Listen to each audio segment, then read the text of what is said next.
Si estás viendo este vídeo y estás experimentando sufrimiento en silencio, aguantando una situación dolorosa a manos de un hombre, quiero que sepas que posees una fuerza que ni siquiera imaginas.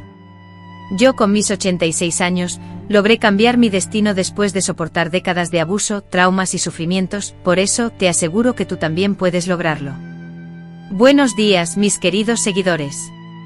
Mi nombre es Ana Flores de la Cruz, pero todos aquí en Pátzcuaro, Michoacán, me conocen como Doña Anita, y tengo 86 años.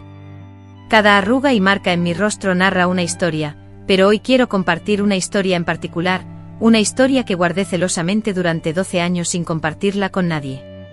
Sin embargo, después de recibir tantos mensajes de mujeres que buscan fuerza y valor, decidí que era el momento de revelar mi verdad.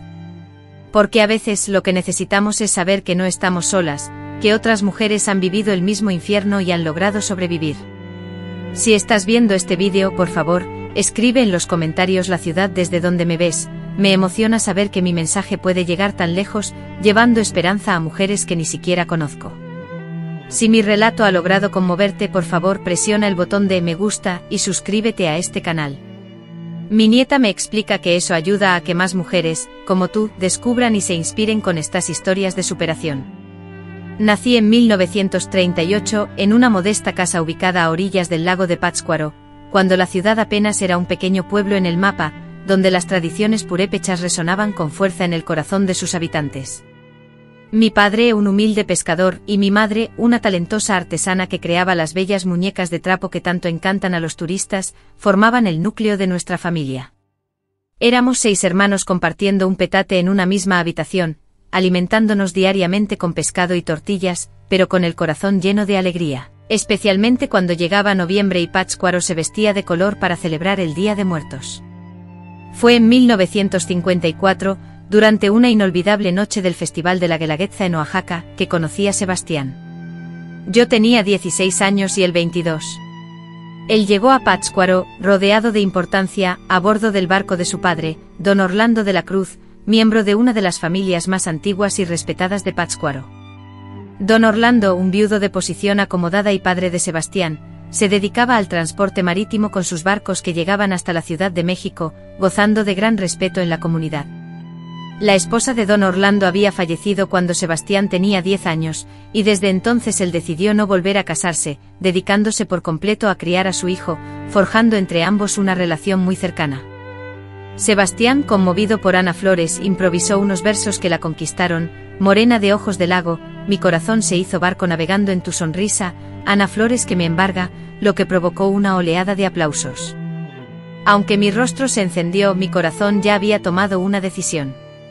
2 años después, en 1956, nos casamos en una fastuosa ceremonia, con una iglesia abarrotada y una elegante recepción en el club social, donde incluso recibimos regalos del presidente municipal. A pesar de la diferencia social entre mi humilde familia y la élite de Pátzcuaro, don Orlando se comportó siempre con cortesía y educación. Era un hombre refinado, conocido por su voz suave, su vestimenta impecable de traje blanco y sombrero panamá, y era la figura a la que Sebastián admiraba profundamente, tomando cada palabra y gesto de su padre como una ley incuestionable. Nos mudamos a una gran casa en la calle Hidalgo, ubicada frente al lago. Era una casona antigua construida con adobe, de esas que tenían un corredor que la rodeaba, donde la brisa soplaba constantemente. Al lado, en la casa contigua, vivía don Orlando. Ambas propiedades estaban unidas por un puente de madera, supuestamente para facilitar las visitas, según explicaba Sebastián. Pero en realidad, no eran simples visitas, sino que la casa de al lado era como una extensión de la nuestra, con padre e hijo viviendo como si aún fueran una sola familia. Mi suegra, doña Concepción, era la segunda esposa de don Orlando, una mujer muy guapa, mucho más joven que él, originaria de Guadalajara. Se había casado con don Orlando cuando Sebastián ya tenía 20 años. Nunca pudo tener hijos propios. Aunque era amable conmigo, parecía vivir a la sombra de los 2 hombres de la casa, más como un adorno que como una persona con voz propia. Los primeros años fueron maravillosos. Sebastián me colmaba de atenciones, me traía regalos de la Ciudad de México y me llevaba a los mejores lugares. En 1958 tuve a mi primer hijo, a quien llamamos Orlando, un nombre que se decidió sin ninguna discusión. La vida de Sebastián ya estaba predeterminada, incluso antes de que naciera. Después, en 1960, llegó Marina, en 1962, Sebastián Jr., y finalmente en 1965, mi hija menor, Mariana. Don Orlando, su abuelo, era una figura omnipresente, demasiado involucrado. Pasaba más tiempo en nuestra casa que en la suya, compartiendo con nosotros desayunos, almuerzos y cenas, participando en los juegos de los nietos y opinando sobre todo, desde el color de las cortinas hasta la elección de la escuela. Sebastián, en particular, no tomaba ninguna decisión sin consultar a su padre primero. Papá tiene experiencia, decía, papá sabe lo que es mejor. Al principio sentí que era una muestra de respeto admirable. Después de todo, don Orlando había sido padre y madre para Sebastián, merecía esa consideración. Sin embargo, con el tiempo comencé a darme cuenta de que no era un respeto normal, sino una dependencia absoluta, una adoración que se desviaba de lo natural y rozaba lo enfermizo. Cuando Marina nació con una afección cardíaca y los médicos de Pátzcuaro recomendaron una operación en la Ciudad de México, me dispuse a preparar el viaje, pero Sebastián me detuvo. Después de 3 días de angustia para mi hija, esperando el regreso de su padre del lago, finalmente don Orlando, al volver, sentenció lo obvio: debíamos mudarnos a la Ciudad de México. A pesar de que los negocios familiares prosperaban, con una flota de barcos en expansión y un comercio floreciente con la capital, don Orlando mantenía un control absoluto. Sebastián, mi esposo, figuraba como socio, pero en la práctica era un empleado sumiso. Cuando le sugerí que tomara más iniciativa, me reprendió severamente: no te metas donde no te llaman. Papá construyó este imperio y él sabe qué hace. Doña Concepción, su madre, sufría en silencio observando cómo su marido priorizaba los asuntos de su hijo por encima de los de ella. En una tarde agobiante la encontré llorando en el patio y me confesó: es difícil competir con un fantasma, refiriéndose a la memoria de la primera esposa, aún presente en la vida de su hijo. En 1968, don Orlando sufrió su primera crisis de presión alta. El médico le recomendó a don Orlando disminuir el consumo de sal, reducir la carga laboral y evitar las preocupaciones.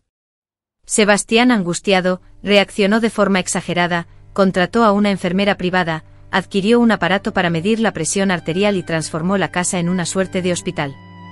Medía la presión de su padre hasta 5 veces al día, registrando meticulosamente cada lectura en una libreta. Llamaba al doctor por cualquier fluctuación mínima en los resultados. Fue entonces cuando comencé a observar cambios en el comportamiento de mi esposo. Se mostraba ansioso cada vez que su padre demoraba en regresar del trabajo. Tenía pesadillas recurrentes en las que don Orlando moría, y despertaba empapado en sudor, llorando desconsoladamente y aferrándose a mí como un niño asustado.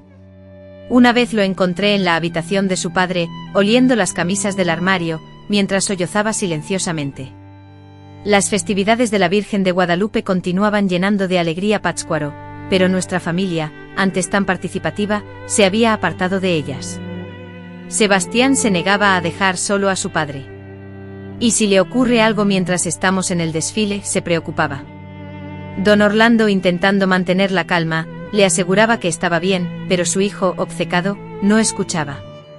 A menudo nos refugiábamos en casa, escuchando a lo lejos las alegres melodías de los mariachis, cautivos del miedo irracional que Sebastián, mi hermano, nos contagiaba.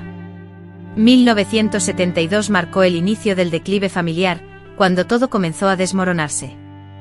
Don Orlando, nuestro padre, sufrió un infarto leve, aunque sobrevivió, quedó frágil y debilitado. El médico fue categórico: debía reducir drásticamente sus actividades y delegar la dirección de los negocios. Pero a quien traspasaría el mando, Sebastián, el hijo mayor, carecía de la capacidad para asumir tal responsabilidad, se veía afectado por la enfermedad de su padre, sufriendo dolores de cabeza, vómitos y temblores. Nuestros hijos, creciendo en ese ambiente tenso, se sentían perdidos. Orlando, mi hijo mayor, desarrolló una personalidad rebelde, escapándose de casa para presenciar los ensayos de los voladores de Papantla. Marina, con su corazón ya operado, pero aún delicado, pasaba gran parte del tiempo enferma. Creo que somatizaba la preocupación familiar. Los 2 hijos menores se adaptaron a esa peculiar rutina, donde el abuelo, a pesar de su enfermedad, ejercía más autoridad que el padre. Doña Concepción, nuestra madre, falleció en 1975 a causa de un infarto mientras dormía. Afortunadamente no sufrió. En el funeral, don Orlando, con el rostro surcado por lágrimas, sollozaba de manera discreta, un llanto más formal que sentido, como si estuviera cumpliendo con un protocolo social. Sebastián, por su parte, se desahogaba en llanto desconsolado, llorando con más intensidad la muerte de su suegra que el propio esposo de ella. Tras el sepelio, don Orlando, argumentando que necesitaba compañía para superar el duelo y acostumbrarse a la soledad, prácticamente se trasladó a vivir a nuestra casa, aunque todos presentíamos que esa estancia se prolongaría indefinidamente. Con el paso del tiempo, la salud de don Orlando se deterioraba visiblemente, la diabetes, la hipertensión y los problemas cardíacos se sumaron, provocando hinchazón en sus piernas, pérdida gradual de la visión y un deterioro en su capacidad mental. A pesar de ello, Sebastián se negaba a aceptar el avance de la enfermedad de su padre, buscando desesperadamente tratamientos en México, Guadalajara e incluso en el extranjero. Gastamos grandes sumas de dinero en terapias experimentales, medicinas milagrosas y falsas promesas de curación. En 1978 recibimos el diagnóstico que transformaría nuestras vidas. Don Orlando padecía Alzheimer, en una etapa inicial pero con rápida progresión, y el médico nos advirtió: olvidará quiénes son ustedes, regresará a la infancia, podría mostrarse agresivo, experimentar alucinaciones. Es una enfermedad cruel. Sebastián se negó rotundamente a aceptar la situación. Mi padre, con la mente más brillante que he conocido, estaba equivocado en su diagnóstico.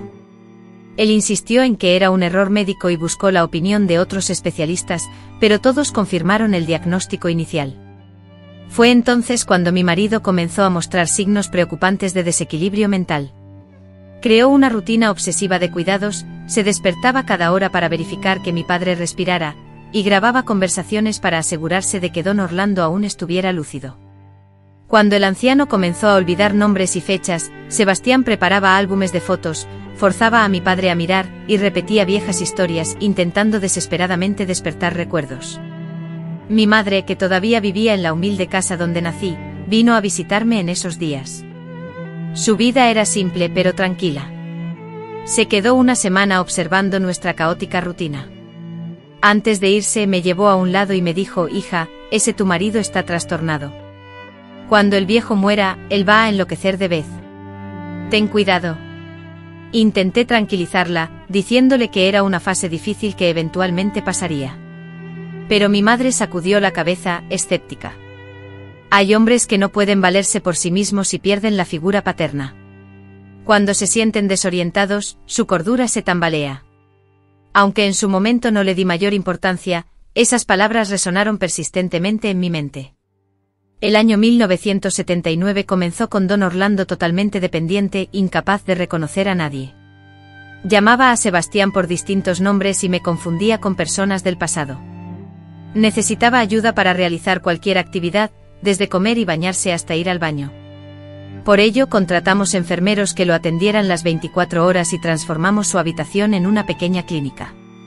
Sebastián, en cambio, se fue deteriorando junto a su padre, perdió 15 kilos, desarrolló tics nerviosos y hablaba solo. Pasaba noches en vela junto a la cama de su padre, tomándole la mano y suplicando una muestra de reconocimiento que nunca llegaba. Los negocios familiares se venían abajo, pero a él eso no le importaba, solo le importaba su padre. Un domingo de marzo encontré a Sebastián en la habitación de su padre, vestido con la ropa del anciano y mirándose en el espejo. «¿Me parezco a él, verdad?», me preguntó con una sonrisa perturbadora. A veces me siento como si fuéramos la misma persona, y en ese momento sentí un escalofrío helado, un presagio funesto de la tormenta que se avecinaba. En mayo don Orlando, mi suegro, contrajo una neumonía severa, y los médicos, con rostros sombríos, lo desahuciaron, sentenciando su vida a cuestión de días, quizás horas. Sebastián, mi marido, se sumió en una negación profunda, aferrándose a la idea de que él, que ya había superado tantas adversidades, podría vencer esta también. Sin embargo, el cuerpo anciano de don Orlando, con sus 80 años, no tenía más fuerzas, y agonizó durante 3 días, con su hijo a su lado, implorando desesperadamente por un milagro. Finalmente la muerte llegó en una madrugada de junio, justo en la víspera del esperado Festival del Día de Muertos. Mientras la ciudad entera se preparaba para la festividad, en nuestra casa el mundo se había derrumbado. Sebastián se aferró al cuerpo sin vida de su padre durante horas, negándose a dejar que nadie se acercara, repitiendo con una voz temblorosa: «Solo está dormido, solo está dormido». Papá siempre despierta, siempre regresa para mí. Tuvieron que sedarlo para poder separar a Sebastián del cuerpo y preparar el velorio. Durante el entierro parecía un zombi con la mirada perdida en la nada, moviéndose mecánicamente y murmurando palabras incoherentes. Cuando el ataúd descendió a la fosa, intentó desesperadamente saltar tras él. Los hombres lo sujetaron con fuerza. Él se debatió, pataleó, gritó con desesperación, y lloró amargamente como un niño pequeño. Regresamos a casa en un silencio sepulcral. Sebastián, profundamente afectado, se refugió en la habitación que antes había sido de su padre. Allí permaneció encerrado durante horas, sin responder a nuestros golpes y súplicas en la puerta. Parecía como si una parte de él hubiera sido sepultada junto con don Orlando. Al día siguiente la ciudad estalló en una celebración festiva. Las calles se engalanaron con colores vibrantes para el Día de Muertos, y la música alegre de los mariachis inundaba cada rincón. Pero en nuestra casa, el ambiente era de luto y tristeza.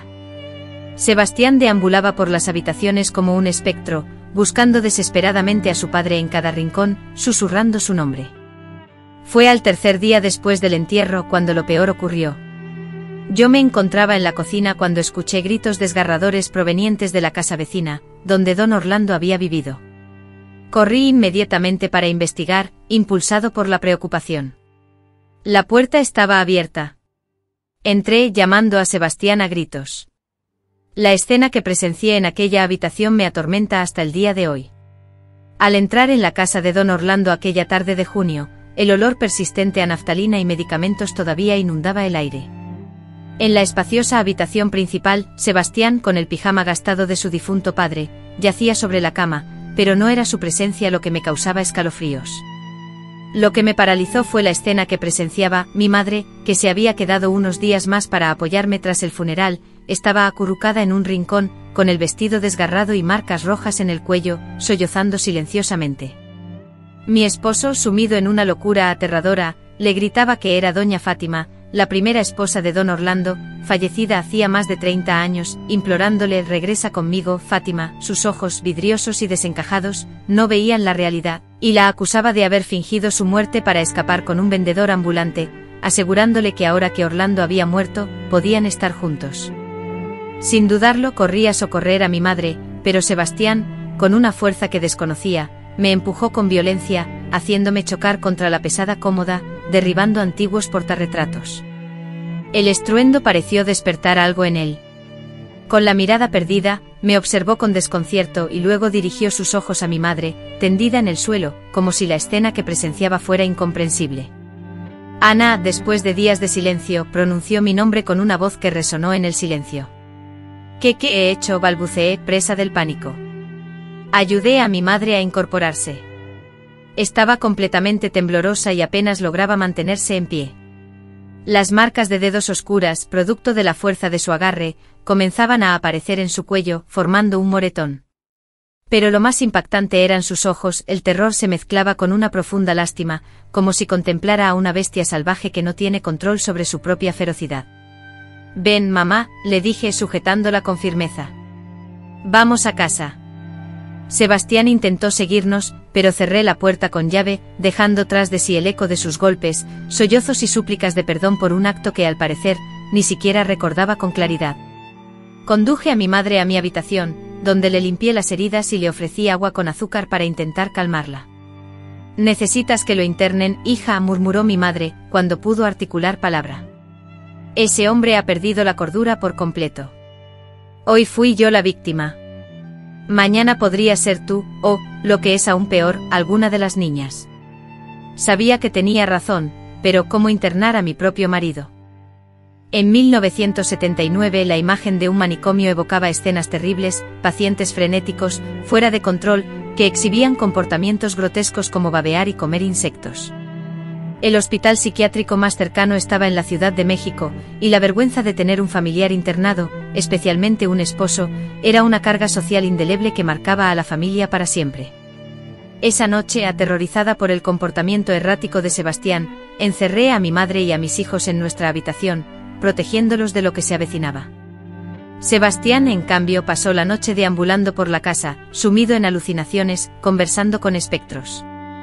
Lo escuché llamar a su padre y a la primera esposa de su padre, personas que habían fallecido hacía muchos años.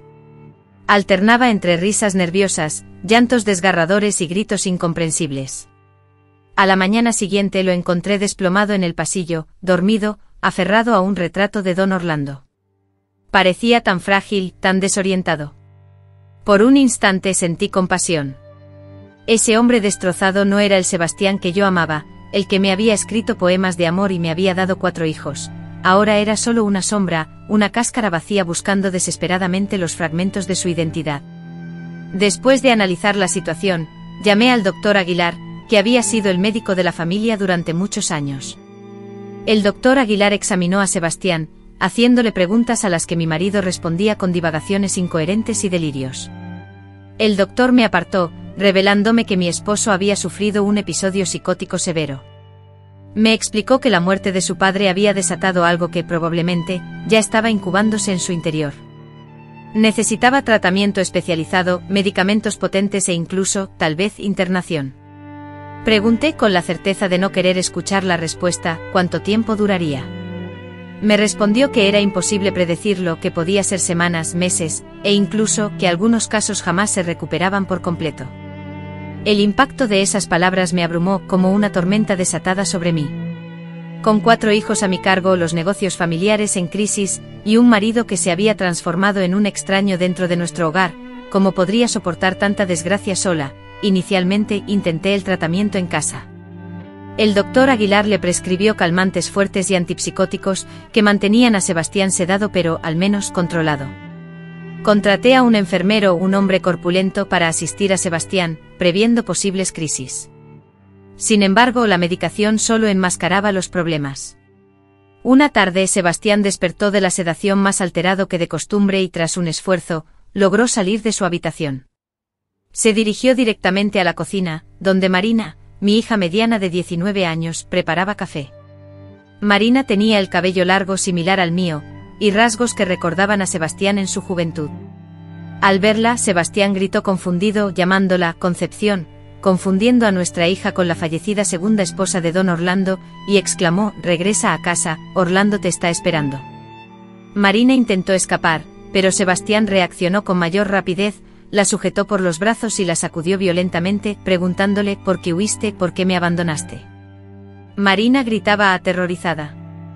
Al escuchar los gritos, corrí hacia la cocina. Al llegar, encontré a Sebastián con Marina acorralada contra la pared, sus manos apretando el cuello de ella, sus ojos sin foco, extraviados en algún delirio del pasado. Tomé lo primero que encontré a mano, una pesada olla de hierro. Con toda la fuerza que me quedaba, impacté el objeto contra su cabeza. Él cayó al suelo, inconsciente. Marina, testigo de la escena, tosía, lloraba y se aferraba a mí, temblando incontrolablemente. Contemplé a mi esposo tendido en el piso con un fino hilo de sangre brotando de su sien, y por primera vez, un pensamiento oscuro se apoderó de mí: sería mejor si no despertara. Sin embargo, despertó. 2 horas después, desorientado, sin recordar lo sucedido, se vio la herida en el espejo y me preguntó qué había pasado. Al relatarle lo ocurrido, rompió a llorar como un niño, se arrodilló y me suplicó perdón. Juró que jamás volvería a lastimar a nadie. Imploró que no lo abandonara. «Necesito ayuda, Ana», sollozaba, «no puedo controlar lo que me pasa. Es como si otras personas tomaran mi cuerpo, hicieran cosas que yo jamás haría». Esa noche tomé la decisión más difícil de mi vida. Llamé al Hospital Psiquiátrico de México y gestioné su internación. Preparé una pequeña maleta con ropa básica, artículos de higiene personal y la foto de nuestra boda que tanto le gustaba. «Será por poco tiempo», mentí cuando le expliqué sobre la internación, «solo hasta que superes esta crisis». Con la sumisión de un cordero camino al sacrificio, él consintió. Durante el viaje en barco hacia la Ciudad de México, permaneció en silencio, absorto en la contemplación del agua. En ocasiones balbuceaba incoherencias sobre la transformación de don Orlando en pez y la urgencia de volver a casa para cuidar a su padre. El hospital, un edificio sombrío y gris en las afueras, exhibía rejas en las ventanas, altos muros y una atmósfera carcelaria. En la recepción, me vi obligado a completar interminables formularios, detallando el historial familiar, los síntomas y los episodios de violencia. Cada pregunta se sentía como una punzada en el orgullo, una confirmación de la ruina de mi vida. Me despedí de él en el patio interior, donde otros pacientes deambulaban, algunos hablando solos, otros inmóviles como estatuas. Sebastián me abrazó con fuerza, como un niño aterrorizado en su primer día de clases. «Regresa pronto por mí», suplicó. «Promete que no vas a tardar». «Lo prometo». Mentí una vez más, pues en el fondo presentía que tal vez jamás podría recuperar al hombre que había conocido. Regresé a Pátzcuaro con el corazón oprimido. Los niños, curiosos, preguntaban insistentemente por su padre. Para evadir sus preguntas, les dije que había tenido que viajar por asuntos de trabajo. Marina, marcada por el intento de estrangulamiento que sufrió, permanecía en silencio, el trauma la había dejado incapaz de hablar sobre el tema. Solo me abrazaba con más fuerza durante las noches, buscando consuelo y necesitando sentir que estaba a salvo. Los meses transcurrían lentamente y yo, desesperado, llamaba al hospital cada semana. La respuesta siempre era la misma: el paciente estaba estable, pero sin mostrar ninguna mejora significativa. Lo visité 2 veces. La primera vez Sebastián me reconoció, se echó a llorar y me suplicó que lo llevara a casa. En la segunda visita, me confundió con Fátima y me preguntaba constantemente si había traído a Orlando para verlo. El dinero, sin embargo, se agotaba rápidamente. El hospital privado costaba una fortuna, y las medicinas importadas eran aún más caras. Para poder hacer frente a los gastos, vendí algunos barcos de la empresa, despedí a varios empleados e hice todo lo que pude para cubrir los gastos, pero era como intentar vaciar un lago con una cubeta rota. Fue entonces cuando descubrí las deudas ocultas que Sebastián había contraído en los últimos meses, pidiendo préstamos a espaldas de todos. Desesperado por salvar a su padre, Sebastián firmó promesas de pago y ofreció sus barcos como garantía para financiar los costosos y dudosos tratamientos médicos. Ante la inminente muerte del padre, comenzaron a aparecer los acreedores, hombres implacables con contratos en mano, acompañados de amenazas sutiles pero claras de desahucio. Mi hermano mayor, Juan, abogado con experiencia, llegó desde Morelia para brindar ayuda. Analizó minuciosamente los documentos, pero al terminar, movió la cabeza con desaliento: «Ana, lo perderán todo, la casa, los barcos, incluso los muebles». Sebastián, en su desesperación, había hipotecado todo lo imaginable. La palabra desesperación no logra capturar la magnitud de mi angustia. Con 4 hijos a mi cargo y un marido hospitalizado sin posibilidad de mejoría, las deudas impagables se acumulaban a la puerta. Lloré hasta no tener más lágrimas, oré sin descanso hasta quedar afónica e imploré auxilio divino, el cual parecía no llegar. Una madrugada de insomnio, sentada en el corredor frente al lago, una amarga revelación se apoderó de mí: don Orlando, mi padre, había contratado un seguro de vida con una suma considerable, suficiente para saldar las deudas y aún tener un remanente. Pero el beneficiario del seguro era Sebastián, y dado que se encontraba internado por incapacidad, el dinero parecía atrapado en un laberinto burocrático sin fin. Fue en ese momento, con la desesperanza apoderándose de mí, que una voz oscura susurró en mi mente: si Sebastián muriera, el seguro me correspondería a mí, su esposa. Las deudas desaparecerían, y nuestros hijos tendrían un futuro asegurado. La angustia constante llegaría a su fin. Todo lo que necesitaba era simular un accidente, una sobredosis de medicamentos, un tropiezo fatal por las escaleras, un ahogamiento en el lago. Asustada, rechacé ese pensamiento pecaminoso. ¿Cómo podía siquiera contemplar la posibilidad de quitarle la vida al padre de mis hijos? Sin embargo, la idea regresaba con insistencia. Cada vez que un acreedor tocaba a la puerta, cada vez que veía el miedo y la desesperación reflejados en los ojos de mis hijos, fue entonces cuando recibí la última visita de mi madre. Estaba más envejecida, con la espalda más encorvada, pero sus ojos conservaban su aguda mirada. Se quedó una semana entera, observando nuestro sufrimiento. En la víspera de su partida, me llevó a caminar por la orilla del lago. «Hija», comenzó lentamente, «hay víboras que se matan pisándolas, y otras que exigen un machete. Sebastián se ha convertido en una víbora ponzoñosa. Si lo dejas con vida, terminará atacando a todos». La miré con miedo. Mi madre, siempre religiosa y temerosa de Dios, me estaba hablando así. Oír esas palabras de ella era como presenciar a una santa profiriendo blasfemias. «No te estoy diciendo que hagas nada», continuó. Solo te digo que a veces Dios comprende que uno debe ser instrumento de su propia salvación. David mató a Goliat. Judith decapitó a Holofernes. A veces la violencia es justicia encubierta. Volvió al día siguiente, pero sus palabras habían quedado sembradas, germinando, tomando forma. Cuanto más me resistía a la idea, más lógica me parecía. Un hombre desquiciado y violento que casi mata a su propia hija. Un estorbo consumiendo los pocos recursos que necesitaban sus hijos. Una constante amenaza de volver, aún peor de lo que ya era. El infierno debe estar repleto de buenas intenciones y las mías pavimentaron el camino para lo que sucedió después. Pero eso lo contaré más adelante. Necesito respirar hondo, beber un poco de agua. Recordar esto es como reabrir una vieja herida. Duele incluso después de haber cicatrizado.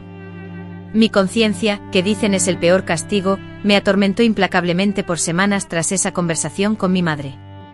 Las noches se volvieron un infierno, el sueño me esquivaba, la comida, un mero trámite y mi cuerpo se consumía, perdí 10 kilos en un mes. Mis hijos consternados me preguntaban qué me ocurría, y yo, presa del pánico, tejía mentiras, extraño a su padre, me preocupa el dinero, estoy cansada. El mes de junio de 1980 llegó con la explosión de colores del Día de Muertos en Pátzcuaro, la ciudad bullía de ofrendas y música festiva, pero nuestra casa permanecía sumida en una sombra gris. Las deudas nos asfixiaban y los acreedores, desesperados, se volvieron amenazantes. Un día clavaron en nuestra puerta el anuncio fatal: la casa sería subastada públicamente si no saldábamos la deuda en 30 días. Marina, destrozada por el trauma del ataque de su padre, se recluyó en su habitación, sumida en un síndrome de pánico que la paralizaba, cualquier ruido la aterrorizaba, haciéndola temblar, llorar y esconderse en el armario. Orlando, mi hijo mayor con solo 22 años, asumió el papel de hombre de la casa, abandonó la universidad con la esperanza de salvar lo que quedaba de nuestros negocios, pero ya era demasiado tarde. La empresa, propiedad de la familia de la Cruz, se encontraba en una situación financiera precaria. Un jueves recibí una carta urgente del hospital donde estaba internado Sebastián. Su condición había empeorado significativamente, requiriendo un tratamiento más intensivo que incluía medicamentos experimentales y terapia de electroshock. El costo del tratamiento se triplicaría, y solicitaban una decisión inmediata: continuar con el costoso tratamiento privado o transferirlo al ala pública del manicomio, donde los pacientes mentalmente enfermos y sin recursos languidecían en el olvido. Me senté en el borde de la cama, el papel de la carta temblándome en las manos y la cabeza me dolía punzantemente. ¿Cómo explicarles a mis hijos que su padre sería abandonado entre los indigentes porque no teníamos más dinero? ¿Cómo podría mirarme al espejo sabiendo que había permitido que esto sucediera? ¿Cómo vivir con la vergüenza de tener a mi esposo en el hospicio de los miserables? Esa noche, desesperada, fui a la catedral. El padre José, un viejo conocido, escuchó mi confesión sin interrumpir. Lloré desconsoladamente, imploré orientación divina y busqué en las escrituras una respuesta que nunca llegó. El cura, con la sabiduría que le otorgaban sus 70 años, solo me dijo: a veces Dios permite que pasemos por el valle de sombra para probar nuestra fe. Lo crucial no reside en la adversidad misma, sino en la forma en que la superamos. Retorné a mi hogar carente de respuestas concretas, pero con una sensación nueva gestándose en mi interior. Ya no era la desesperanza que antes me atormentaba, sino una determinación gélida y férrea. Si la intervención divina no se manifestaba, yo misma forjaría la solución, incluso si eso implicaba actuar de manera irreversible. En las horas de soledad y silencio inicié una investigación encubierta y meticulosa, sumergiéndome en textos sobre venenos indetectables, accidentes simulados y muertes repentinas sin causa aparente. La biblioteca local albergaba libros de medicina, química, e incluso manuales de primeros auxilios que, entre líneas, revelaban métodos para un final definitivo. Descubrí que ciertas plantas nativas de México, administradas en dosis precisas, resultaban mortales, que la combinación de medicamentos psiquiátricos con alcohol podía provocar un paro cardíaco fatal, y que el ahogamiento de una persona sedada era prácticamente imposible de detectar. Anotaba meticulosamente esta información mórbida, codificada y oculta en mi taller de costura. El plan, paso a paso, fue tomando forma en mi mente. No podía ser en Pátzcuaro, un pueblo pequeño donde la noticia de nuestra situación se esparciría rápidamente. Debía ser en la Ciudad de México, aprovechando una visita al hospital. Un accidente inesperado ocurriría durante un paseo terapéutico. El lago de Xochimilco era profundo y la corriente peligrosa. ¿Cuántas personas se ahogaban allí cada año? Agendé la visita para julio. Les dije a mis hijos que hablaría con los médicos sobre la posibilidad de un tratamiento más económico. Preparé una maleta con ropa ligera, documentos y, en un compartimiento oculto, un frasco con un sedante líquido potente que sobraba de los tratamientos en casa. El viaje en autobús duró 12 horas. Pegado a la ventana, observaba el paisaje, repasando mentalmente cada paso. Llegaría al hospital y convencería a los médicos de autorizar una salida supervisada para Sebastián. El aire fresco le sentaría bien, argumentaría. Iríamos a Xochimilco, un lugar público, aunque con zonas apartadas. El resto dependería de la oportunidad y la valentía. La Ciudad de México me recibió con un calor que agrietaba el asfalto. Tomé el autobús hacia el hospital, sintiendo un frío helado por dentro mientras mi cuerpo ardía de fiebre. Al llegar a la recepción, completé los formularios necesarios y presenté los documentos requeridos, forzando una sonrisa amable a las enfermeras, fingiendo ser la esposa atenta y dedicada. Aunque la mentira tiene las piernas cortas, las mías solo necesitaban resistir unas pocas horas. Sebastián estaba internado en el ala intermedia del hospital, no era de los pacientes más críticos, pero tampoco se encontraba bien. Al verme tuvo un breve momento de lucidez y exclamó: «Ana, viniste». Me abrazó con la fuerza de un náufrago aferrado a su tabla de salvación. Por un instante dudé, reconociendo al hombre que había amado, al padre de mis hijos, al compañero de 2 décadas. Pero luego su mirada se desvió por encima de mi hombro y preguntó con confusión: «¿Dónde está papá? ¿Vino contigo?». La claridad se desvaneció tan rápido como había aparecido. Pasé 3 horas escuchando sus delirios sobre su padre, don Orlando, supuestamente vivo, residiendo en el fondo del lago y enviando mensajes a través de ajolotes mágicos. El médico a cargo, el doctor Cerqueira, era un hombre exhausto con la mirada marcada por todo lo que había visto. Le expliqué mi situación financiera, le imploré por alternativas. Él fue directo y honesto: sin el tratamiento adecuado, Sebastián solo vegetaría. El tratamiento podría traerle mejoría, tal vez en unos años. ¿Quién sabe? Con toda la calma del mundo, pregunté si podía llevarlo a pasear un rato. Hacía meses que Sebastián no sentía el sol en la piel.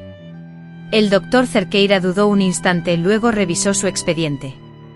Sebastián no representaba un peligro, solo estaba perturbado, y con la supervisión adecuada, un paseo de máximo 2 horas sería suficiente. Firmé un documento que me hacía responsable de él, con la mano firme, aunque la idea me parecía una sentencia de muerte disfrazada de simple paseo, un pecado imperdonable encubierto como un acto de piedad. Ayudé a Sebastián a cambiarse el pijama del hospital por ropa de calle. Estaba delgado, con barba y un olor a medicina y desesperanza, pero sonreía, radiante de alegría ante esa libertad temporal. Tomé un taxi y nos dirigimos a Xochimilco. La época de secas había dejado las orillas expuestas, pero el agua se mantenía profunda a pocos metros. Los turistas tomaban fotografías, los vendedores ambulantes ofrecían elotes y los niños jugaban en la arena. Era el escenario perfecto para que cualquier tragedia pareciera un simple accidente. Nos sentamos en una banca a la sombra. Sebastián, en una interminable verborrea, divagaba sobre su infancia con don Orlando, sobre las idas de pesca al lago, y sobre las fiestas de santos, recuerdos difusos que ya no podía precisar. Mientras tanto, yo había comprado agua de Jamaica y aguardaba el instante preciso para agregar el sedante, pero la mano me temblaba, la conciencia me atormentaba y el corazón latía con fuerza. De pronto, con una lucidez inesperada, Sebastián me dijo: «Sabes, soñé contigo anoche». Retrocedimos en el tiempo a nuestra juventud, bailando juntos en la fiesta de la Virgen de Guadalupe. Tú llevabas aquel vestido de cuadros que tu madre te cosió. ¿Te acuerdas? Yo sí, lo recordaba perfectamente. La primera fiesta a la que fuimos juntos, cuando aún éramos novios. Recuerdo que me pisaste el pie mientras bailábamos, pidiendo 1000 disculpas y comprándome churros para compensarme. Éramos felices, con un futuro prometedor y el amor brillando en nuestros ojos. El recuerdo me embargó y rompí a llorar, sollozando y temblando incontrolablemente. Sebastián, en un gesto torpe y confundido ante mi desesperación, me abrazó y me consoló: «No llores, Anita, todo va a estar bien. Papá siempre decía que Dios cuida de quien se ama». Fue la mención de don Orlando, sin embargo, la que me devolvió abruptamente al presente. Recordé a Marina, acurrucada y temblando dentro del ropero, el terror reflejado en sus ojos. Recordé a mi madre con evidentes marcas moradas alrededor del cuello, producto de la violencia. Recordé nuestra casa, hipotecada, y a mi hijo con un futuro incierto y lleno de dificultades. El amor que alguna vez fue un lazo de unión, se había convertido en una cadena que nos aprisionaba a todos, atados a un hombre con una enfermedad mental que, según los médicos, no tenía cura. Con una determinación férrea, me levanté. Le propuse a mi marido, vamos a dar un paseo. Él, siempre ingenuo y feliz con las cosas simples, asintió con entusiasmo. Caminamos hasta el tramo más apartado de la orilla, donde las grandes rocas formaban pequeñas piscinas naturales cuando la marea bajaba. Era el lugar perfecto, agua profunda más allá, una corriente fuerte y pocos testigos. De repente Sebastián exclamó: «Mira, un ajolote», señalando hacia el centro del lago. No había ningún ajolote, pero fingí mirar con interés. Era la señal que esperaba. En el momento en que él se inclinó para observar mejor, saqué el frasco del bolso. Solo necesitaba verter el líquido en su boca aprovechando alguna distracción, esperar a que sintiera somnolencia y luego empujarlo suavemente sobre las resbaladizas rocas mojadas. Pero mi mano, paralizada por el miedo, no se movía. Un demonio susurraba en mi oído: «Hazlo ya», mientras un ángel gritaba desesperadamente: «No lo mates». Mi conciencia se debatía violentamente entre ambos, y el sudor frío me recorría la espalda. Mis piernas, débiles y temblorosas, apenas lograban sostener mi cuerpo. «Ana, ¿te encuentras bien?», preguntó Sebastián, notando mi estado de fragilidad. «Estás pálida, tiemblas, es mejor que nos sentemos un poco». Me guió de vuelta a la banca del parque. Se sentó a mi lado, rodeándome con su brazo, un gesto de consuelo. Por un instante olvidé toda la locura, solo vi a mi marido preocupado por su esposa. Esa inesperada ternura me desarmó por completo. «No puedo hacer esto», murmuré, ahogada por la culpa. «¿Hacer qué?», preguntó él. «Nada, un delirio mío». Nos quedamos allí inmóviles hasta que el sol comenzó a descender. Él se durmió en mi hombro con la respiración tranquila de quien no carga con culpas. Miré el frasco que contenía el veneno en mi bolso por última vez. Luego lo saqué y lo arrojé al lago, viendo cómo se hundía y se llevaba consigo el diabólico plan que casi ejecutó. Regresamos al hospital al final de la tarde. Entregué a Sebastián a los enfermeros. Firmé los papeles necesarios. Agradecí la oportunidad. El doctor Cerqueira me informó que, debido a la falta de pago, la semana siguiente Sebastián sería trasladado al ala pública. Asentí, resignada. No mataría a mi marido, pero tampoco podía seguir pagando un tratamiento que era imposible. Después de besarlo en la frente como despedida, él sonrió levemente e hizo un gesto de saludo y luego, como de costumbre, se sumió en sus pensamientos y fantasías. Con el corazón apesadumbrado pero la conciencia relativamente tranquila, o casi, salí del hospital. Ese casi amenazaba con arruinar mis sueños durante años, pero era un precio insignificante comparado con lo que estuve a punto de hacer. Regresé a Pátzcuaro en el autobús nocturno, con las estrellas reflejándose en las oscuras aguas del lago y el viento helado azotando mi rostro. La idea de acabar con todo, de lanzarme y poner fin a mi sufrimiento, me rondaba, pero la imagen de mis hijos esperándome en casa me lo impidió. Ellos no eran culpables de las decisiones equivocadas que habíamos tomado. Al llegar, encontré a Orlando, mi hijo mayor, esperándome en el corredor. «Mamá, necesitamos hablar», me dijo con un tono de voz inusualmente serio, que me preparó para más malas noticias. Imaginé un nuevo acreedor, una nueva deuda, una nueva desgracia. Pero lo que me reveló a continuación lo cambió todo. Me contó que había descubierto algo sobre mi abuelo Orlando, algo que podría solucionar nuestros problemas, aunque era un secreto complicado, y quizás hasta peligroso. «¿Estás dispuesta a escuchar?», me preguntó. Observé a mi hijo mayor, tan parecido a su padre antes de perder la cordura, con su mirada firme y protectora, dispuesto a hacer cualquier cosa por el bien de la familia. Quizás la solución a todo esto llegaría por senderos que yo, en mi ingenuidad, jamás había contemplado. Posiblemente el milagro, esa ansiada respuesta, se presentaría bajo una forma diferente a la que yo esperaba. «Cuéntame todo», le respondí, mentalizándome para afrontar un nuevo giro en esta historia que parecía no tener fin. Una historia que, como la propia vida, te golpea cuando menos te lo esperas. Justo cuando crees haber tocado fondo, descubres que aún puedes hundirte más, o con un poco de fortuna, hallas la escalera que siempre estuvo ahí, esperando a alguien lo suficientemente valiente como para ascender por ella. Orlando, mi hijo, me condujo hasta el despacho que antes perteneció a su abuelo, don Orlando. Los cajones estaban desordenados, los papeles esparcidos por todas partes, clara evidencia de que alguien había pasado días rebuscando algo con desesperación. Encendió una lámpara de queroseno, pues la compañía eléctrica había cortado el suministro por falta de pago, y comenzó a hablar. Mamá, el abuelo no era el hombre de bien que todos creían. Encontré contratos, recibos y cartas que revelan una verdad espantosa: él mantenía un lucrativo esquema de usura desde hacía décadas.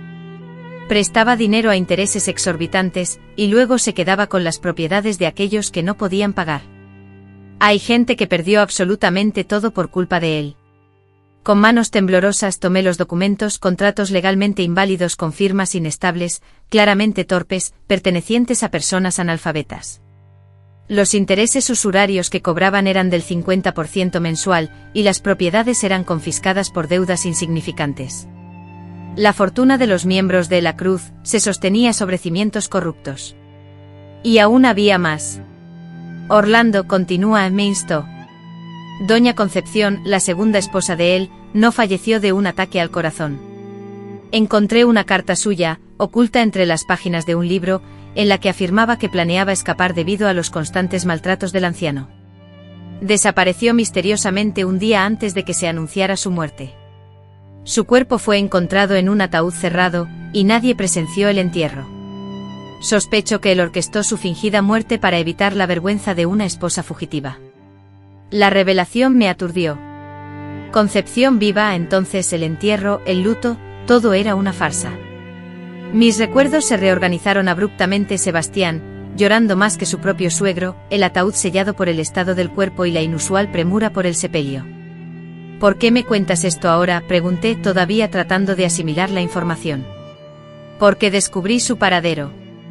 Concepción reside en Guadalajara, ha cambiado su nombre, se ha vuelto a casar y posee pruebas contundentes de todas las atrocidades cometidas por el anciano.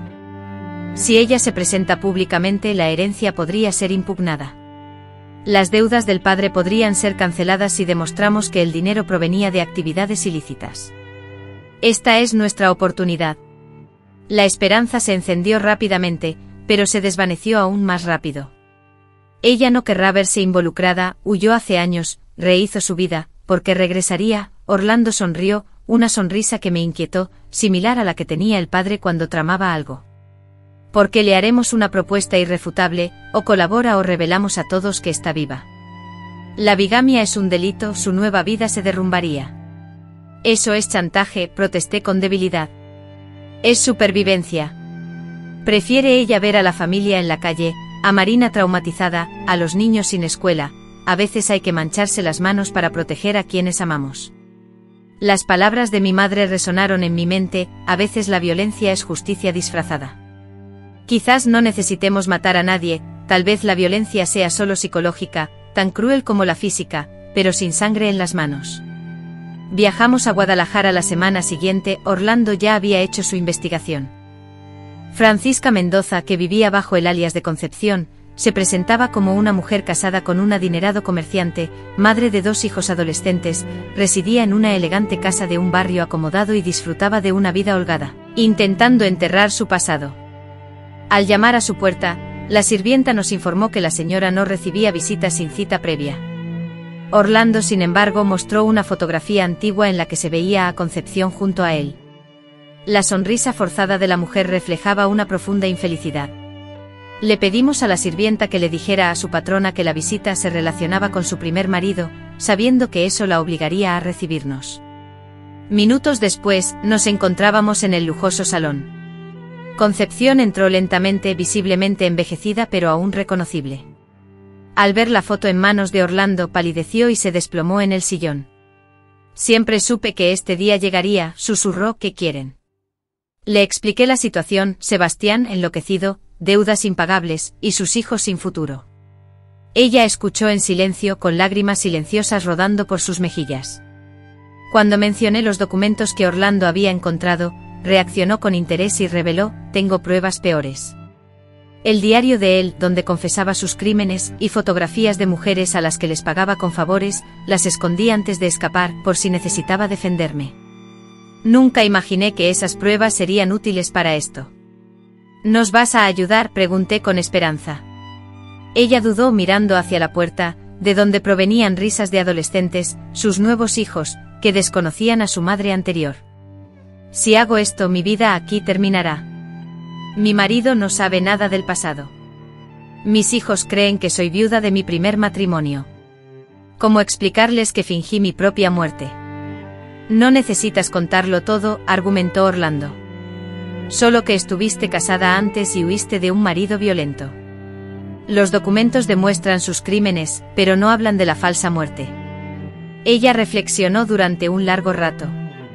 Finalmente suspiró, resignada. Pasé 20 años con miedo a que él me encontrara. Ahora que murió, tal vez sea hora de enterrar el fantasma de una vez, pero tengo condiciones. Las condiciones eran sencillas, su identidad debía ser preservada al máximo y el proceso legal sería iniciado por nosotros, utilizando las pruebas proporcionadas por una fuente anónima.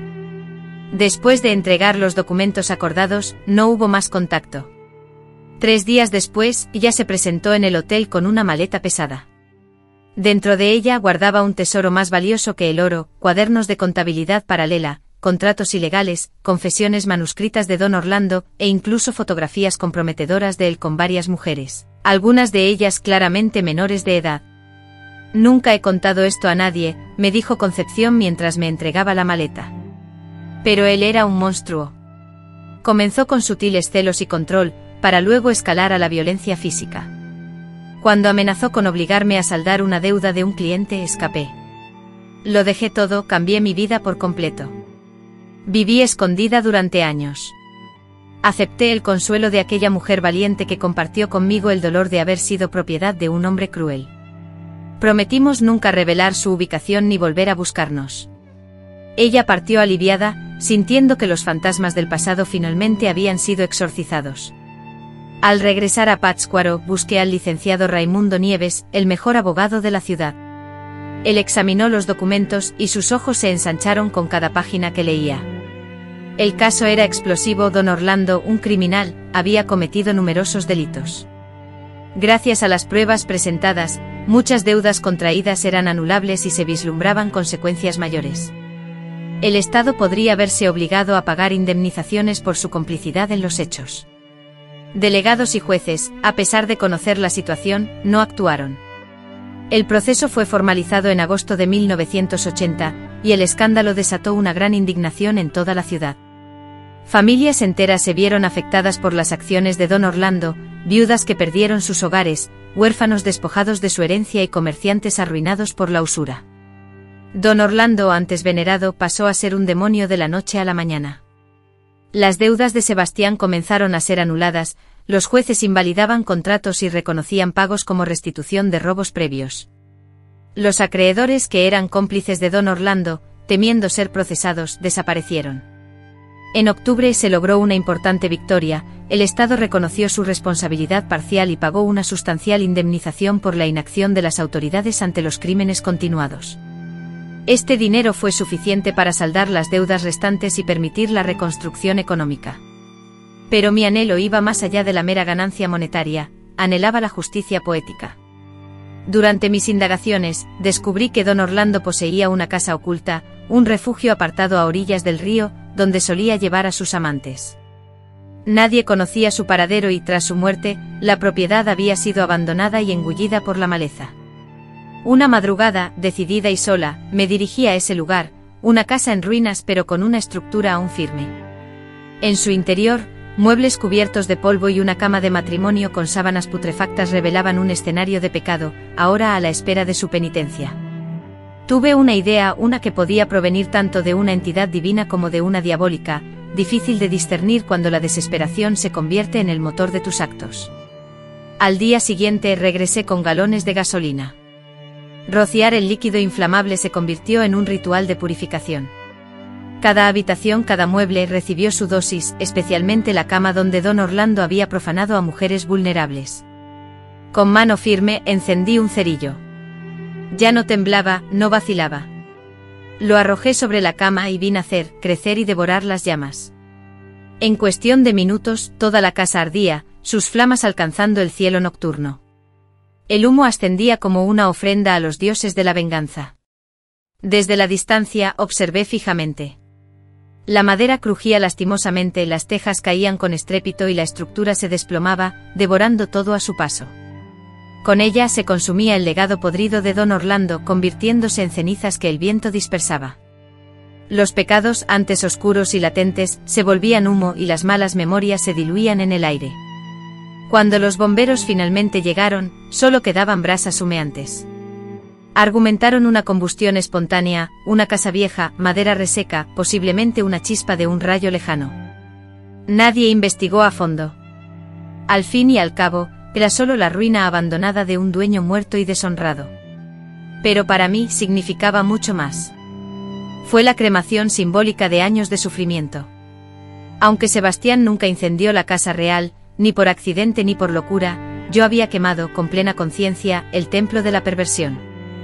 La justicia tiene muchas caras, y aquella noche mostré la mía.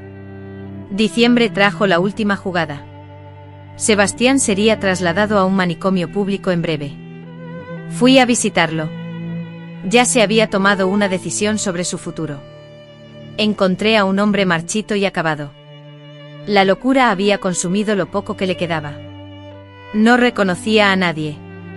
Hablaba con los muertos. Veía fantasmas en cada rincón.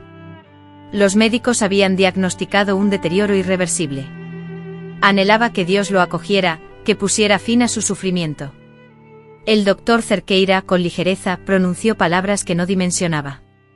Sebastián, mi esposo, sufría sin ser consciente de su propio dolor.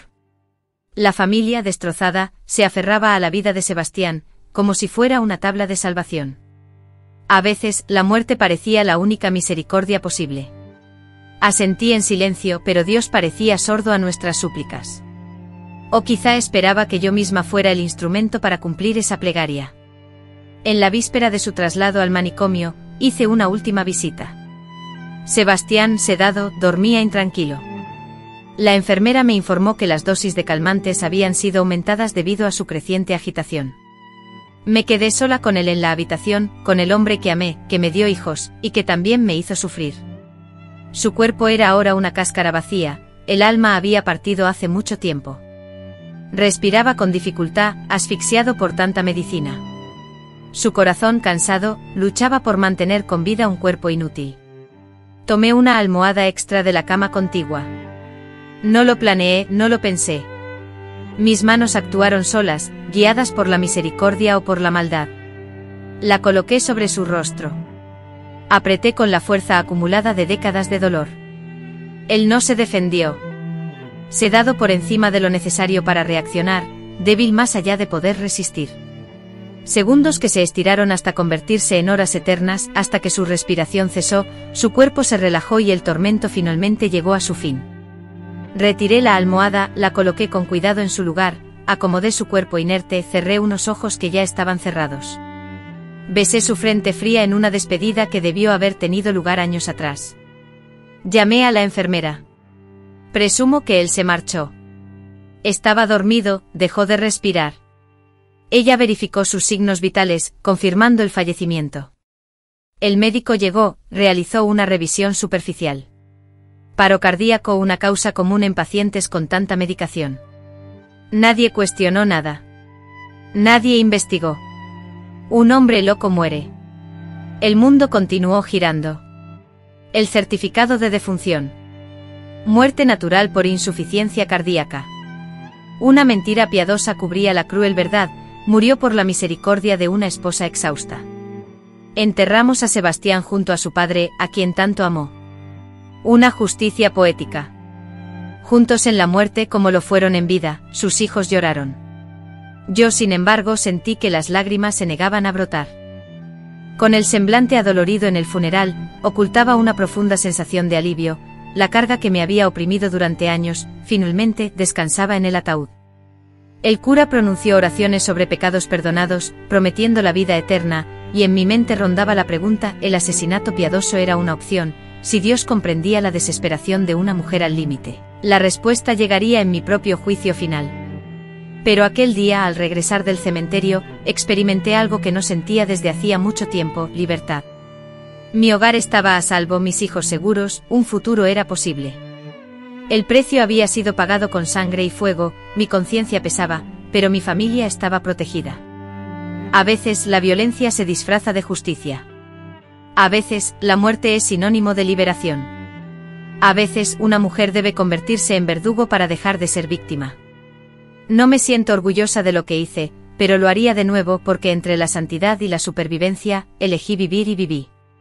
El día posterior al entierro de Sebastián, comenzó mi nueva vida. Desperté sin el peso del miedo, sin la angustia de las visitas al hospicio, sin las deudas imposibles llamando a mi puerta. Después de años, la luz del sol que entraba por la ventana parecía ahora llenar la habitación de una verdadera luminosidad, y no solo disipar la oscuridad. Marina fue la primera en notar la diferencia. «Mamá, te ves diferente», dijo en el desayuno, «pareces más liviana».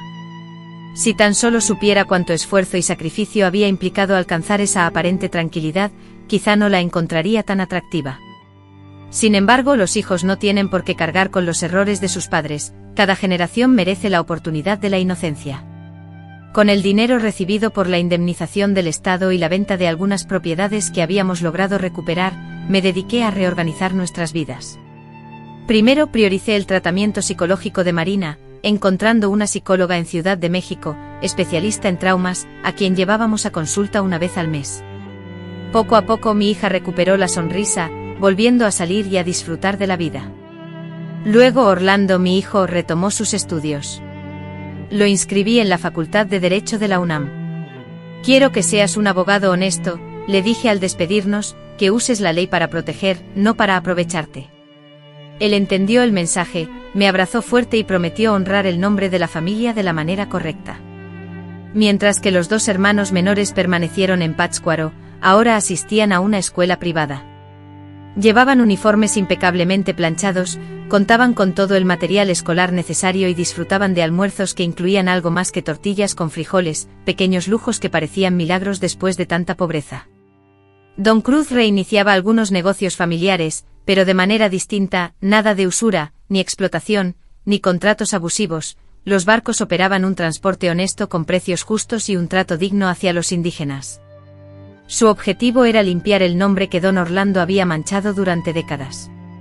El año 1982 trajo consigo el festival del 50 aniversario del Día de Muertos en Pátzcuaro, y por primera vez desde la locura de Sebastián, participamos activamente. Me vestí de Catrina con orgullo y llevé a mis hijos al desfile, cantamos canciones hasta el amanecer. Marina bailó por primera vez en años, girando con un vestido que ella misma había elegido. Fue en ese festival donde conocí a doña Raimunda Teeira, una mujer fuerte de 60 años, viuda desde hacía 10, que había criado a 6 hijos sola vendiendo artesanías. Nos sentamos juntas a observar las ofrendas y entablamos una conversación. Ella relató que su esposo había fallecido en un accidente en el lago. Ebrio y violento, se cayó de la canoa en una noche cerrada y oscura. Nadie vio caerlo, afirmó con una mirada llena de significado. Pero todos eran testigos de las marcas que él dejaba en mí. Cuando encontraron su cuerpo, toda la ciudad fingió tristeza. Yo fingí aún más. Comprendí las implicaciones ocultas de la situación. Cuántas de nosotras, mujeres mexicanas, cargábamos secretos similares, cuántas viudas aliviadas, cuántos accidentes providenciales, cuántas justicias tomadas por cuenta propia, nos hicimos amigas. Raimunda me presentó a otras mujeres, costureras, lavanderas, maestras, comerciantes, todas con historias de superación, algunas con secretos susurrados compartidos solo entre nosotras. Formamos un grupo informal, nos reuníamos a tomar café, bordar y platicar. Lo llamábamos el Club de las Comadres, pero era mucho más que eso, una red de apoyo, protección mutua y solidaridad silenciosa. Cuando una mujer aparecía con un ojo morado en el mercado, una de nosotras se acercaba a ofrecer ayuda. Cuando el marido abusivo desaparecía sin dejar rastro, nadie se atrevía a investigar. El año 1985 trajo consigo el regreso de la democracia a México, impregnando el ambiente de esperanza y la promesa de cambios. Marina contrajo matrimonio con un joven amable, hijo de un próspero comerciante español, y celebraron una boda hermosa pero modesta, pues sabían que la ostentación genera envidia, y la envidia puede traer consecuencias funestas. Durante la recepción mi madre, con sus 80 años a cuestas pero con la mente aún lúcida y perspicaz, se acercó a mí y me apartó discretamente. Fijando sus ojos en los míos, me preguntó: ¿Estás en paz ahora, hija? Lo estoy, mamá. Hice lo que tenía que hacer, respondí. Ella asintió lentamente y me susurró: secreto de mujeres, tumba de hombre. Guárdalo bien guardado. Mi madre falleció al año siguiente, llevándose consigo a la tumba cualquier sospecha sobre la misteriosa desaparición de Sebastián. Con el tiempo, Orlando, el hijo de Marina, se graduó, regresó a Pátzcuaro, abrió su propio despacho y se dedicó a defender causas justas, ayudando a los pobres y combatiendo a los usureros, tal como lo había hecho su abuelo. A través del trabajo buscaba la redención y limpiar el nombre de la familia.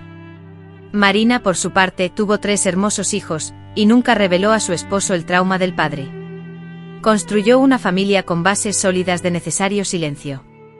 Sus otros hijos también emprendieron sus propios rumbos: maestra, médico, un comerciante honrado. Yo, por mi parte, continué con pequeños negocios, colaborando en el Club de las Comadres, siendo una abuela presente, pero sobre todo, me convertí en una consejera informal para mujeres en situaciones difíciles. Cuantas llegaron a mi cocina a desahogarse, relataban sobre maridos violentos, exhibían moretones ocultos. Siempre ofrecía té de hierbas relajantes, pan de muerto, un hombro para llorar y a veces, solo a veces, cuando el caso era extremo, cuando no había salida legal, susurraba conocimientos ancestrales sobre las plantas de la sierra, las corrientes del lago, los accidentes inesperados. Nunca incité directamente, solo compartía información, como una receta de mole transmitida entre amigas. Lo que cada una hacía con ese conocimiento era su decisión, su responsabilidad. Pero curiosamente, Pátzcuaro experimentó un aumento de viudas aliviadas en las décadas de 1980 y 1990. En 2003, se abrió el debate sobre la violencia doméstica en el Congreso. Aunque llegué tarde para mi propia generación, albergo esperanza para las que vienen. Participé activamente en charlas, reuniones y campañas, abordando el tema de la violencia doméstica de manera general, sin revelar nunca mis experiencias personales. Algunas verdades son demasiado dolorosas para compartirlas con desconocidos. En 2018 celebré mi 80 cumpleaños con una gran fiesta, con toda mi familia reunida y los bisnietos jugando. Durante la celebración, Marina, mi hija, me apartó y me confesó que a veces tenía pesadillas sobre su padre. Aquel día, la señora que sabe la verdad sobre lo que delicadamente corté, me reveló: tu padre estaba muy enfermo, hija. Sufrió mucho. Ahora descansa en paz. Eso es todo lo que importa recordar. Ella no insistió y comprendí que algunas puertas es mejor mantenerlas cerradas. Ahora, en 2024, a mis 86 años, miro hacia atrás sin sentir arrepentimientos pesados. Hice lo que consideré necesario para proteger a mi familia, y ayudé a otras mujeres a encontrar su propia fuerza. Construí una vida digna sobre las ruinas de la tragedia. Si el precio fue ensuciar mi alma, preferí una alma sucia a un cuerpo muerto o una familia destruida. Pero ¿por qué revelar estos secretos ahora? ¿Por qué compartir experiencias personales que he mantenido ocultas por tantos años? La razón es simple: recibo a diario mensajes de mujeres jóvenes que se encuentran atrapadas en relaciones abusivas, sufriendo en silencio sin vislumbrar una salida. Ellas creen que son débiles, que merecen este sufrimiento, que no tienen otra opción. Necesitan saber que siempre existe una elección, aunque sea difícil, aunque parezca extrema. No estoy promoviendo la violencia. Hoy en día existen leyes, fiscalías especializadas y mecanismos de protección que antes no existían. Sin embargo, para aquellas que viven un terror constante, para quienes temen por la vida de sus hijos, y para quienes han agotado todos los recursos legales, quiero que sepan que otras mujeres sobrevivieron a situaciones similares antes que ellas. A veces, la fuerza femenina necesita ser implacable para ser efectiva. Cada historia es única. Cada mujer conoce la magnitud de su propia desesperación. Yo solo comparto mi historia para decirles: no están solas. Generaciones de nosotras hemos atravesado el infierno y hemos logrado sobrevivir, algunas con las manos manchadas, la conciencia pesada y secretos que guardaremos para siempre, pero vivas. Y al final, lo que realmente importa es vivir. Si esta historia resonó en ti, si tú o alguien cercano necesita valentía para superar una situación de abuso, no te rindas. Busca ayuda profesional, presenta una denuncia formal, lucha por tus derechos. Y si la ley no te protege, si el sistema te falla, si el peligro es inminente y la protección es insuficiente, recuerda que sobrevivir no es un delito, es un instinto humano fundamental, un derecho inherente, una forma de justicia personal. Deja un comentario indicando desde dónde nos ves, pues cada mensaje me demuestra que esta red de apoyo femenino sigue activa, traspasando fronteras y conectando a mujeres que, aunque no se conocen, comparten experiencias dolorosas similares. Dale me gusta al vídeo si crees que cada mujer merece vivir libre de miedo. Suscríbete al canal para seguir escuchando historias reales de superación, porque al final, eso es lo que somos, guerreras con cicatrices de batalla, cabellos blancos por las luchas vividas y manos callosas por la perseverancia, pero guerreras, sobrevivientes y vencedoras. Que Dios perdone nuestros actos de supervivencia, incluso aquellos que pueden parecer pecaminosos. Que la Virgen de Guadalupe, con su amor maternal, comprenda las decisiones difíciles que enfrentamos, esas elecciones que parecen no tener una salida clara. Que cada mujer que nos escucha al mirarnos y al mirarse a sí misma, encuentre la fortaleza interior para superar obstáculos, para trazar su propio sendero en la vida y para alcanzar su liberación personal. Amén, mis queridas amigas. Hasta el próximo encuentro en vídeo. Y no lo olviden, ustedes poseen una fuerza interior inmensa, mayor de lo que pueden llegar a creer. Siempre la tuvieron, y siempre la tendrán. M.